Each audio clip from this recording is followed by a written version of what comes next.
Assalamualaikum warahmatullahi wabarakatuh.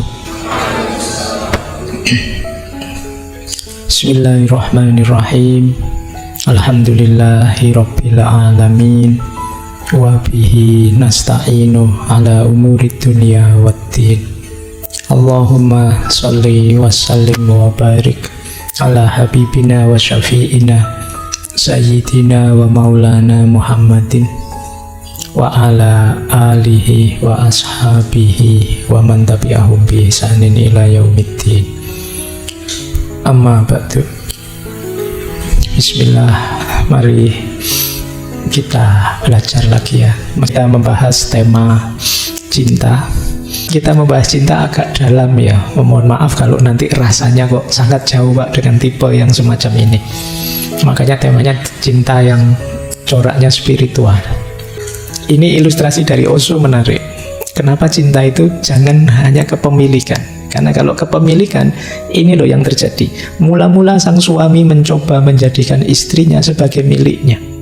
Dan begitu istrinya menjadi miliknya, ia pun kehilangan minat. Wong sudah dapat mau apa? Ya kan? Itu yang terjadi. Makanya jauhan. Kan banyak yang bilang sudah menikah terus gegeran itu. Dulu kelihatan apa, sekarang lihat apa. Kan kira begitu. Lu dulu belum dapat, makanya dikejar-kejar. Sekarang sudah dapat, sudah dinikah. Selesai tantangannya. Kehilangan minat, tidak menantang lagi. Ini yang sering jadi masalah. Kok bisa begitu Pak? Karena cinta dimaknai sekedar kepemilikan. Kepemilikan itu kalau sudah dimiliki kan selesai. Kalau kata Ki Ageng Suryo Mentaram, manusia itu ingin sesuatu. Kalau sudah diperoleh, mulur keinginannya. Tidak mungkin selesai di situ. Kalau sudah diposes, sudah dimiliki, ya dia ingin miliki yang lain. Jadi jangan memaknai cinta hanya sebagai kepemilikan. Itu kan banyak yang tanya ke saya, Pak, cinta harus memiliki enggak Pak? Iya, boleh saja cinta itu memiliki, tapi jangan dimaknai cinta sekedar kepemilikan. Kalau tidak, ceritanya seperti itu. Jadi begitu istrinya menjadi miliknya, dia kehilangan minat. Kata Osho, ada logika tersembunyi di baliknya. Karena puncak kepentingannya adalah memiliki, sekarang semuanya sudah selesai.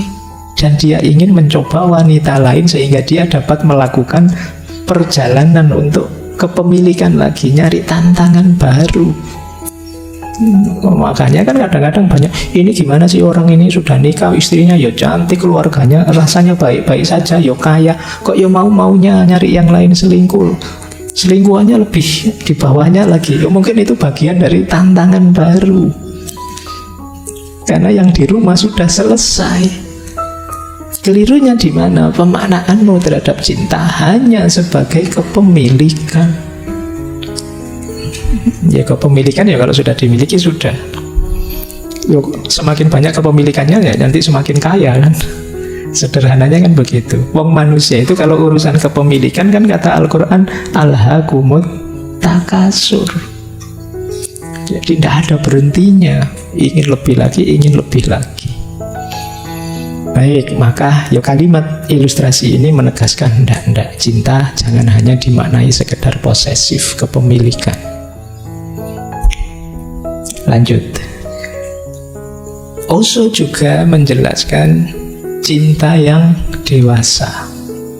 Cinta itu tanda orang sudah dewasa. Cinta yang dewasa, kata Osho, manusia menjadi dewasa saat dia mulai mencintai, bukan saat dia mulai membutuhkan sesuatu.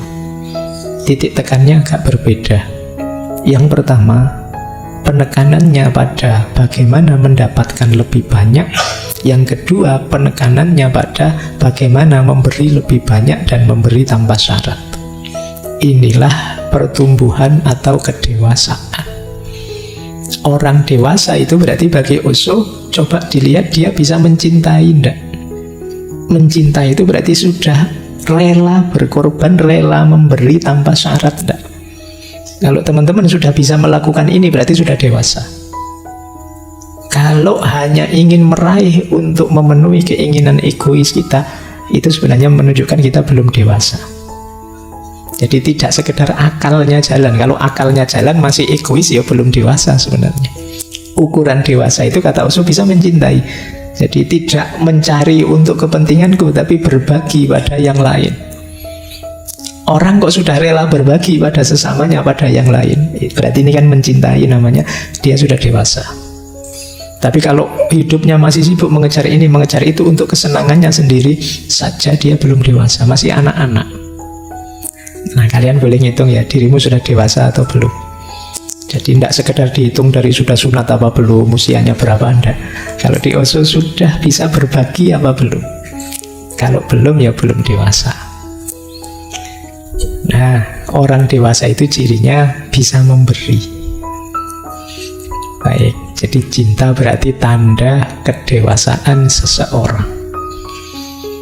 Kita lanjutkan lagi. Kalau orangnya belum dewasa tapi mencintai gimana Pak? Berarti sudah jatuh cinta sih tapi masih belum rela berbagi. Masih ingin pamrih-pamrih dia peroleh dari cintanya. Kata Osho, orang yang belum dewasa kalau jatuh cinta, dia akan menghancurkan kebebasan yang lain, menciptakan perbudakan, menjadikan penjara. Kebalikannya, orang dewasa yang jatuh cinta, dia akan membantu untuk bebas, saling membantu, menghancurkan segala macam perbudakan. Dan ketika cinta mengalir dengan kebebasan, disitulah keindahan.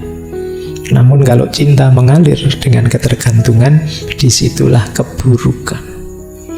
Jadi kalau orang masih kanak-kanak, belum dewasa kok jatuh cinta, biasanya masih sangat egois, maka cinta itu akan jadi sarana hegemoni, dominasi, perbudakan, penjara. Karena yang dia cintai akan dia posisikan hanya sebagai alatnya dia untuk memenuhi kebutuhan dan kepentingannya. Sementara orang dewasa yang mau berbagi tadi, itu kalau jatuh cinta, pada akhirnya justru akan bisa membebaskan yang dicintai. Jadi memberikan yang terbaik pada yang dicintai. Disitulah nanti akan kelihatan indahnya cinta. Jadi itu bedanya. Jadi teman-teman ada di mana dalam cinta ya saya tidak tahu, tapi semoga semuanya sudah dewasa ya. Apalagi sudah mahasiswa, semoga rela berbagi. Ini kalau diomongkan gampang, tapi dalam prakteknya kadang kita itu punya kadar kepelitan kita masing-masing. Entah dalam hal apa, itu sisi egoisnya kita. Ayo latihan berbagi. Makanya ada ayat Al-Quran itu yang bilang lantanarul birro hatta tunfiku ma tuhibbun. Jadi masih belum disebut kebaikan kalau engkau belum berbagi apa yang engkau cintai. Oh, ini jangan dimaknai tum-tuman pacar ya. Maksudnya kalau ingin berbagi sesuatu itu yang berharga. Jadi berbagi itu sudah dewasa, apalagi mau berbagi hal-hal yang kamu anggap berharga untuk dirimu. Nah, itu cirinya kebaikan. Kalau masih enggak, kalau masih saya punya yang jelek-jelek, barang-barang jelek tak bagi ke orang, itu masih belum kebaikan kan? Karena orang lain hanya kamu anggap tempat sampah saja. Jadi wadahnya barang-barang yang kamu tidak suka, tapi baik itu, ini saya masih suka ini, tapi ya sudahlah, kasih sama orang yang lebih butuh mungkin. Nah, ini baru kebaikan. Nah, jadi memang berbagi itu cirinya orang sudah dewasa, sudah matang. Kalau mencintai, ya yang ada di pikirannya untuk kebaikan yang dicintai. Inilah cinta yang dewasa. Baik, kita lanjutkan. Ini menarik kalimatnya. Kalau engkau menyukai sekuntum bunga, jangan dipetik, karena dia akan mati dan tidak lagi menjadi hal yang engkau sukai. Jika engkau menyukai sekuntum bunga, biarkan saja dia seperti adanya. Cinta itu bukan tentang kepemilikan. Cinta adalah tentang penghargaan. Nah, ini sekalian ngertilah maksudnya ya. Kalau ketemu ini hubungannya dengan posesif tadi, kita itu cenderung ingin mengambil, memetiknya hanya untuk kepentingan kita. Padahal kalau sudah jadi milik kita, itu kita tidak tertantang lagi. Karena dia akan kita ubah sesuai keinginan kita, tidak seperti dirinya semula sebelumnya. Padahal yang kita sukai, kita cintai itu dia yang sebelumnya tadi. Sekarang kita ubah dia sesuai keinginan kita karena jadi milik kita. Maka jangan heran pada akhirnya kamu sendiri merasa, kemana dulu rasa yang ada ini kok sekarang pergi? Karena engkau yang mengubahnya sendiri. Jadi kalau ada sekuntum bunga, kamu senang, jangan dipetik. Kalau dipetik, kamu bawa ke kamar, kamu tidak akan senang lagi dengan bunga itu. Karena tadi kamu kagumi bunga itu, ditangkainya seperti dia apa adanya. Nah, ini ilustrasi dari tadi loh, bagaimana kita menghargai cinta. Tidak sekedar ingin memiliki. Justru indahnya ketika kita biarkan dia seperti adanya. Itu yang disebut cinta itu membebaskan. Jadi prinsip dasarnya memang freedom, kebebasan. Baik. Nah, ini menarik, ada satu teori dari Osho. Cinta yang sejati itu justru kesediaan untuk sendiri. Ini menarik ya. Kita kan selama ini pokoknya hidup mati berdua kemana-mana bareng. Tapi Osho kebalikannya, enggak. Orang yang benar-benar mencintai itu justru orang yang siap sendiri. Demi apa? Demi kebebasanmu, demi kebahagiaanmu. Dan orang yang siap sendirilah yang dia akan bisa berbagi. Tadi kan cirinya yang dewasa berbagi. Siap sendiri bukan berarti tidak jadi nyari pasangan, Pak. Tidak begitu maksudnya. Jadi siap sendiri itu kata Osho, kebenaran eksistensial hanya orang yang mampu menyendiri, yang mampu mencintai, berbagi dan menyelami inti terdalam cinta. Cinta bukan sebuah hubungan, cinta itu keadaan. Tidak ada hubungannya dengan orang lain. Seseorang tidak sedang jatuh cinta, orang itulah cinta itu. Tentu saja ketika seseorang sedang jatuh cinta, memang dia jatuh cinta, ya itulah hasilnya. Jadi kita berubah jadi cinta, kok tiba-tiba memang ada lawan jenis yang kita cintai, yaitu efeknya. Tapi tidak hanya dia yang kita cintai, semua juga kita cintai. Nah, kadang-kadang justru dalam cinta itu kita siap menyendiri jadi diri kita untuk bisa berbagi lebih banyak pada yang kita cintai. Jadi ini mirip nanti kayak dulu di Khalil Gibran, bahwa cinta itu justru yang kuat seperti tiang-tiang, ya kayak tiang-tiang masjid, tidak tiang-tiang bangunan. Dia tidak boleh terlalu rapat, kurang kuat bangunannya. Biarkan berdiri sendiri di posisinya masing-masing sebagai dirinya sendiri. Justru ketika tidak terlalu rapat akan lebih kuat. Tiang itu kalau sebanyak ini tiang terus dikumpulkan yang tengah, ambruk masjidnya. Tapi kalau biarkan berdiri di posisinya dengan karakter dan fungsinya, justru lebih kuat. Itu yang disebut kesediaan untuk sendiri. Kan banyak orang mencintai itu, kita harus bersama terus, mengorbankan karakterku, kamu korbankan karaktermu, kita dalam bersama. Justru tidak kuat. Biarlah masing-masing dalam keunikan kita sendiri. Itu yang dimaksud kesediaan untuk sendiri. Dan jangan tuntut dia untuk ikut keinginanmu, demikian juga sebaliknya. Bahkan nanti di salah satu tulisannya Osho bilang, cara mencintai yang cerdas adalah justru siap memberikan waktu, memberikan break pada yang dicintai.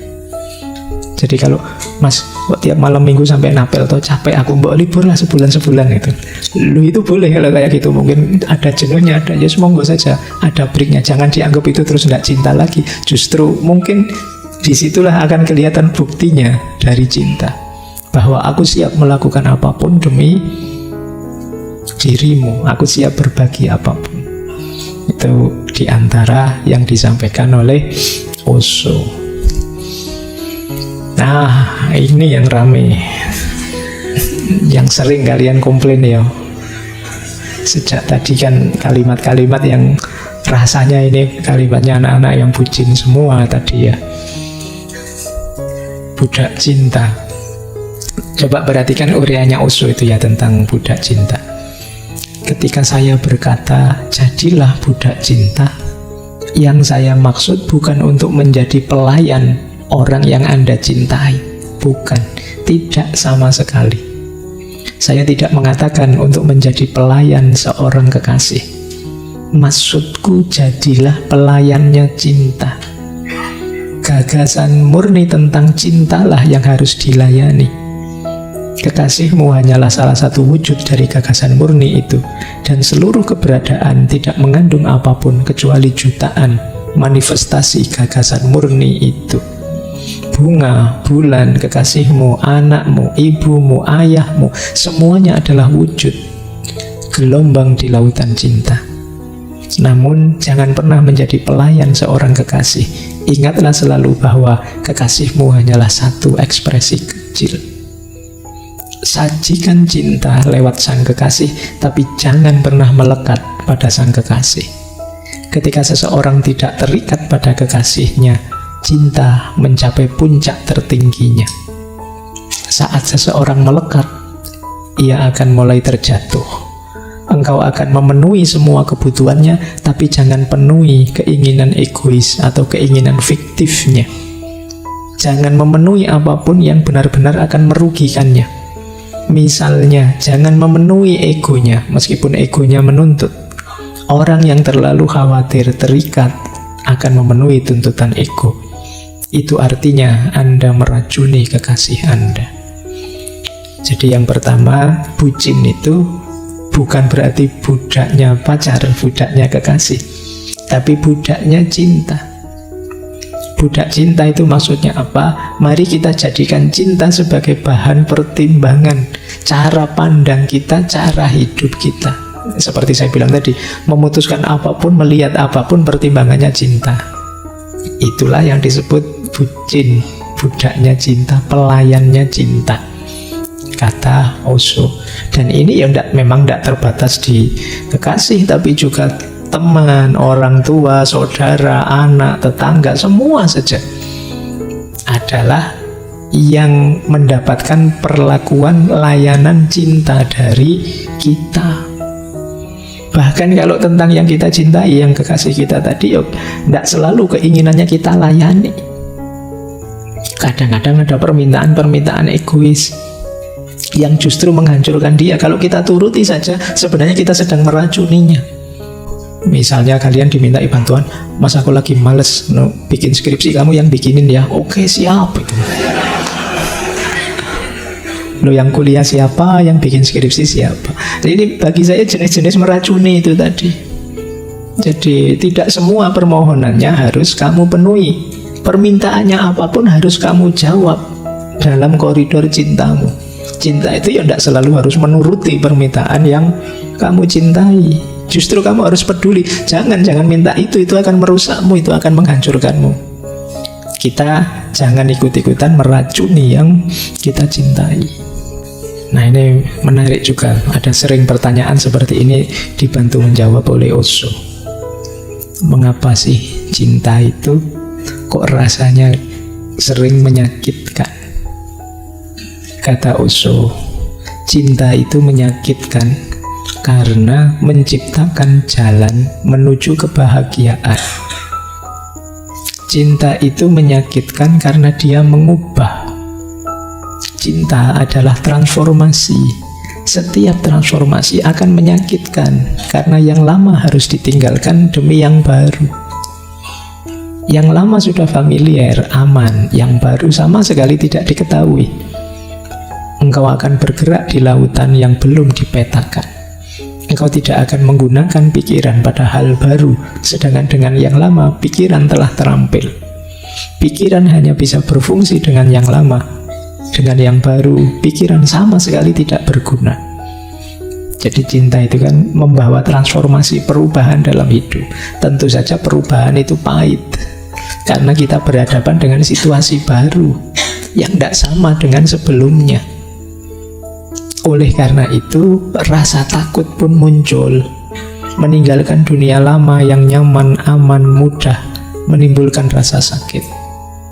Sakit yang sama dirasakan seorang anak ketika keluar dari rahim ibunya. Sakit yang sama dirasakan burung saat keluar dari telurnya. Ini adalah rasa sakit yang sama yang akan dirasakan burung ketika dia pertama kali mencoba mengepakkan sayapnya. Jika emas ingin dimurnikan, maka harus melalui api. cinta adalah api. Karena kepedihan cinta, jutaan orang menjalani hidup tanpa cinta. Mereka juga menderita, dan penderitaan mereka sia-sia. Menderita dalam cinta bukan penderitaan yang sia-sia. Menderita karena cinta itu kreatif, karena membawa Anda ke tingkat kesadaran yang lebih tinggi. Menderita tanpa cinta adalah satu kesia-siaan karena tidak membawa kita kemanapun, membuat Anda terus bergerak dalam lingkaran setan yang sama. Jadi cinta itu membawa perubahan besar dalam hidup kita. Cinta itu memurnikan kita, menyucikan kita. Ego-ego kita dibersihkan. Itu yang membuat tidak nyaman. Biasanya kita mengejar kesenangan, kenyamanan kita sekarang berubah. Kita dituntut untuk peduli, untuk perhatian, untuk tidak sekedar mencari kesenangan kita sendiri. Itulah yang menyakitkan memang. Mau apa-apa, pengen santai-santai baru berbaring sebentar di WA. Terpaksa baca WA karena kalau telat bales 3 menit urusannya bisa panjang. Itu kan ini menyakitkan. Harus capek-capek peduli, mikir, dan lain sebagainya. Ya contohnya tidak hanya dengan pasangan, bisa dengan anak, bisa dengan sahabat, bisa dengan orang tua, bisa dengan siapa saja yang kita cintai. Itu kan mengubah kita, mentransformasi diri kita. Memang prosesnya menyakitkan, tapi sakit yang kreatif. Sakit yang menciptakan diri kita jadi manusia yang lebih baik. Jadi manfaatnya kembali ke kita. Disitulah pentingnya kita menguatkan diri menahan sakitnya cinta. Mungkin ada yang begitu dapat pasangan kelihatan tambah kurus, itu mikir macam-macam tiap hari. Itu beratnya cinta itu di situ. Wis pokoknya kamu tidak kopen sudah akhirnya. Tapi jiwamu tumbuh seperti emas, ilustrasinya Osho kan. Emas itu ya kalau ingin lebih banyak manfaatnya, ingin lebih murni, dia harus ditempa dalam api. Menyakitkan, tapi setelah itu akan jadi sangat berharga. Baik, ini jawabannya Osho ya. Nanti kalau ada yang tanya, kenapa sih sejak mencintai saya kok sakit, kok rasanya hidup ini tambah ruwet, tambah rumit. Ya begitulah cinta, deritanya tiada akhir. Itu dawuhnya Patkai ya. Baik, saya kira itu ya malam hari ini tema kita tentang cinta. Saya akhiri sekian untuk malam hari ini. Kurang lebihnya mohon maaf. Wallahul muwaffiq, wallahu a'lamu bissawab. Wassalamualaikum warahmatullahi wabarakatuh.